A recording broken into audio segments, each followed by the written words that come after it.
ಮತ್ತೆ ಜರ್ನಲಿಸಮ್ಗೆ print media ಆಗಿರ್ಬೋದು, social media ಆಗಿರ್ಬೋದು, ಅದೆಲ್ಲ ಬದಲಾವಣೆಗಳಾಗ್ತಾ ಇದೆ. ನಿಮಗೆ ಗೊತ್ತಿರೋಂಗೆ ಇವಾಗ ಪ್ರಿಂಟ್ ಮೀಡಿಯಾದಲ್ಲಿ ಜನರು ಓದ್ತಾ ಇರೋಂಥದ್ದು ಕಮ್ಮಿ ಆಗ್ತಾನೆ ಇದೆ. ಅದನ್ನ ಯಾವ ಥರ ನಾವು ಜರ್ನಲಿಸ್ಟ್ಗಳು ನಾವು ಯಾವ ಥರ ನಮ್ಮ ಜೀವನದ ರಿಪೋರ್ಟಿಂಗ್ ಶೈಲಿನ ಯಾವ ಥರ ಚೇಂಜ್ ಮಾಡಬೇಕು, ಮತ್ತೆ ಈಗಿನ ಕಾಲಕ್ಕೆ ತಕ್ಕಂಗೆ ನಿಮಗೆ ಗೊತ್ತಿರೋಂಗೆ ಬೇರೆಯವರಲ್ಲಿ ನಮ್ದೆಲ್ಲ ಅಟೆನ್ಷನ್ ಸ್ಪ್ಯಾನ್ ಕಮ್ಮಿ ಹೋಗಿದೆ. ನಾವು ಯಾರು 1 hour 2 hour ಅಥವಾ ಈವನ್ 10 ನಿಮಿಷನೂ ಯಾರು ಜಾಸ್ತಿ ಓದಲ್ಲ.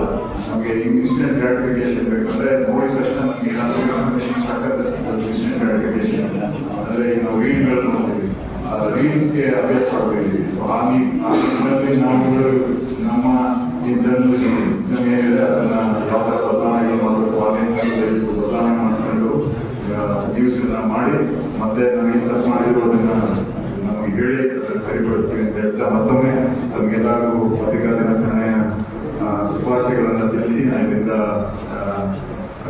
ಬೇರೆ ಒಂದು ಹೋರಾಟಕ್ಕೆ ಭಾಗಿಯಾಗಬೇಕಂತ ಇದರಿಂದ ಹೇಳ್ತೀನಿ. ಎಲ್ಲರಿಗೂ ನಮಸ್ಕಾರ.